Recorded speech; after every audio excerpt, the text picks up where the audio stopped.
In the realm of human relationships, it is not always easy to distinguish sincere people from those who deceive or manipulate us. There's a reason you're here, of course. Distinguishing friendships or fake relationships is as difficult as finding a needle in a haystack, or distinguishing a real oasis from an optical illusion in a great desert. Aristotle distinguished 3 types of friendship: friendship for utility, friendship for pleasure, and friendship for virtue. The first occurs when people relate for some mutual benefit, the second when enjoyment or fun is sought, and the third when values are shared and the good of the other is desired. Aristotle considered that only friendship by virtue was true and lasting, while the other 2 were superficial and ephemeral. Therefore, it is important to surround ourselves only with those who bring us value, who inspire us to be better, and who show us their genuine affection. As Aristotle said, the friend is another self. In a world where falsehoods and hidden interests abound, knowing how to recognize true friends is an art that demands not only sensitivity, but also attention and judgment. These tips that I will give you below have been verified by me. In the past, I was surrounded by false friends who used me for what I could contribute to them personally, but behind my back, they only criticized me. Do you want to hear my story? Do you want to know how to recognize those people who use you and don't care about you? Keep the whole video and everything I tell you will be revealed in due course. Before starting, please subscribe to the channel and activate the notification bell. Now, let's get started. Number 1. Comments that devalue. Some people are skilled at using comments that devalue as a weakening strategy. These comments negatively affect the self-esteem, confidence, and sense of worth of their victims. Although sometimes presented as jokes or casual conversations, they are actually covert attacks that seek to discourage rather than motivate. They may downplay your accomplishments, ridicule your goals, or show indifference and insensitivity to your problems and challenges. From a psychological perspective, this behavior resembles subtle mental warfare, as it makes you feel slighted and creates an imbalance in the relationship. Comments that devalue can be a form of manipulation, of projecting one's own shortcomings, or of seeking attention. These people often have low self-esteem, a lack of empathy, and difficulty recognizing their mistakes. It is not a matter of judging them, but of understanding that their words do not reflect reality, but their own distorted vision. From a Stoic perspective, comments that devalue can be an opportunity to practice virtue, wisdom, and serenity. As Marcus Aurelius said, "What is not good for the swarm is not good for the bee either." Therefore, we should not be affected by what others say, but by what we do ourselves. As Epictetus said, "It is not things that disturb us, but our opinions about them." Therefore, we must focus on what is in our control and accept what is not. In conclusion, comments that devalue are a characteristic of people that you should keep away from you, because they can damage your mental and emotional health. However, you can also take advantage of them to strengthen your character and resilience. Remember that the most important thing is what you think and feel yourself, not what others say. Number 2. Selective availability. Have you noticed that there are people who only come to you when they need you, but who disappear when you need something from them? Think about this. You are usually the one who offers help, comfort, favors, or attention to others. But when you feel vulnerable and seek support or help, no one responds. Your messages are ignored, your calls aren't returned, or at best, the subject is changed.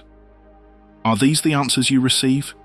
Let me tell you, this behavior shows that there is an imbalance between what you give and what you receive. You are in a one-way relationship, where your efforts and care are not reciprocated. This not only demonstrates a lack of consideration, but also an intentional disregard for your needs and feelings. We can't change people, but we can change the way we react to them. Wayne Dyer. It is important to recognize and face this reality. It is necessary to ask ourselves if we are in a relationship that brings us something positive, or if we are simply a convenient resource to satisfy the needs of another. Self-respect and self-esteem invite us to reevaluate our boundaries and consider whether reciprocity and respect are shared values in this relationship. Number 3. Lack of personal interest. In the fabric of interpersonal relationships, lack of interest is a warning sign that we must take into account. True friends and sincere companions are interested in our lives, our emotions, and our experiences. They listen to our stories, celebrate our accomplishments, and join us in our challenges. However, there are people who only show a functional or opportunistic interest in us. For example, you managed to buy a car, or you were promoted in your job. What do you think? Many will appear at your door. However, these people hardly or never ask us about our day, our feelings, or our dreams. Their participation in conversations is focused on themselves. The talks, when they are given, revolve around their own experiences and needs, or remain superficial topics that do not reveal anything of their intimacy. This dynamic makes us feel that our voice and our history only matter when they serve their unilateral interests. Our role in the relationship is reduced to being an audience for their monologues or a resource for their conveniences. Realizing this can be painful, but it is necessary to self-evaluate and preserve our dignity. We must ask ourselves if we are in an equal and genuine exchange relationship, or if we are mere secondary characters in the spectacle of someone else's life. Open your mind and heart to new possibilities. Don't get stuck in the past, or what could have been and wasn't. Accept that there are things that cannot be controlled or changed, and that life goes on its course. Number 4. Manipulation. Manipulation is a form of emotional abuse that involves using guilt to force someone to do what the manipulator wants. For example, they may tell you things like, "If you loved me, you would do this," or "I always help you, now it's your turn." These phrases seek to take advantage of your kindness and empathy and make you feel that you have to give in so as not to disappoint or lose the other person. This is very damaging to your self-esteem and mental health, as it makes you doubt yourself and your feelings. In a healthy relationship, there is no pressure or emotional blackmail, but trust, respect, and freedom to express and satisfy one's own and others' needs.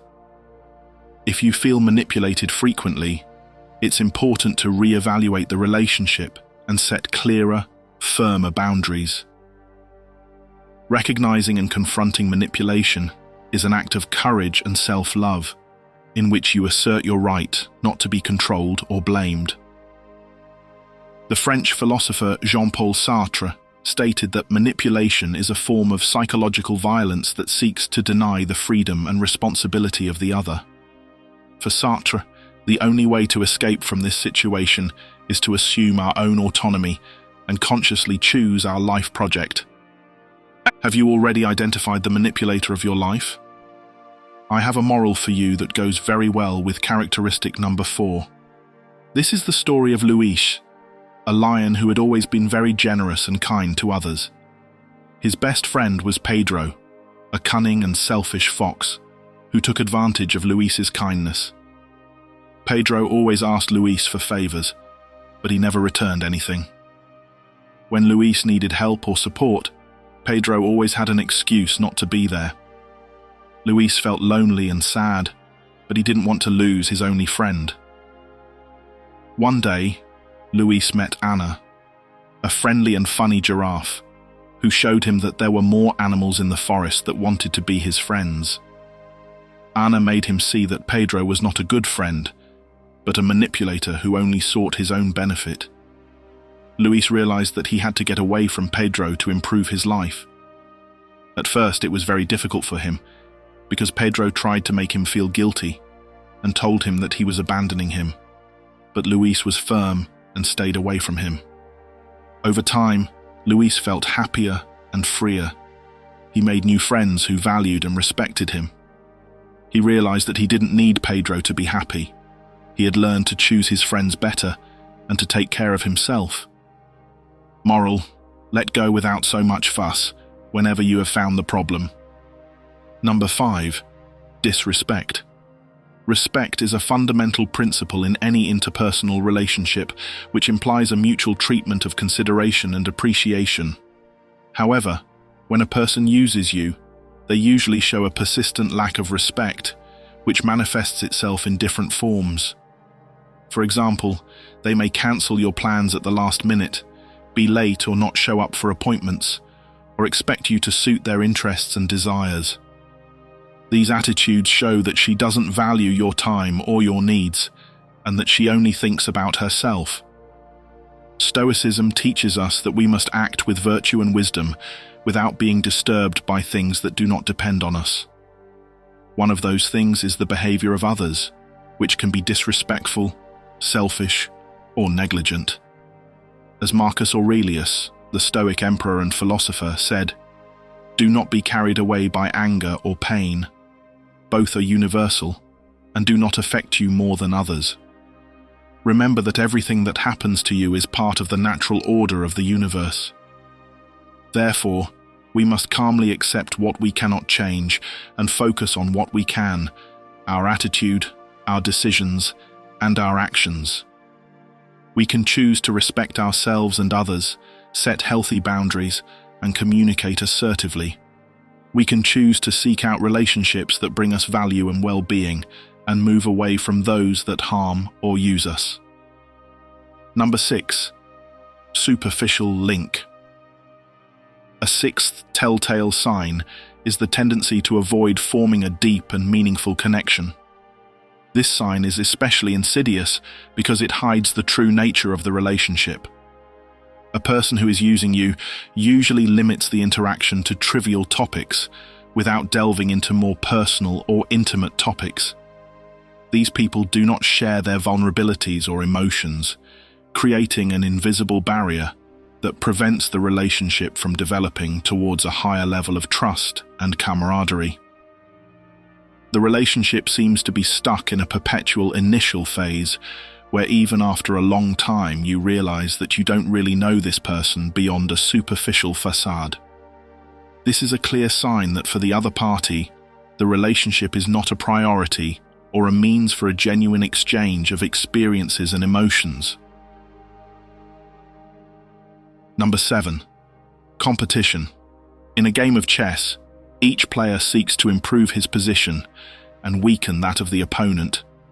Similarly, some people treat their relationships as a power play, where they only care about winning.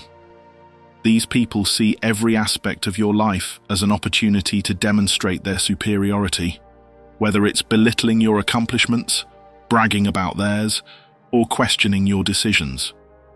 What motivates these types of people is deep insecurity and low self-esteem, which they can only compensate for by being better than others. Thus, every interaction becomes a conflict where one wins and the other loses, leaving no room for shared growth or mutual support. Relating to someone who has this competitive attitude can be very emotionally draining. It generates a climate of constant tension, where collaboration and empathy are replaced by rivalry.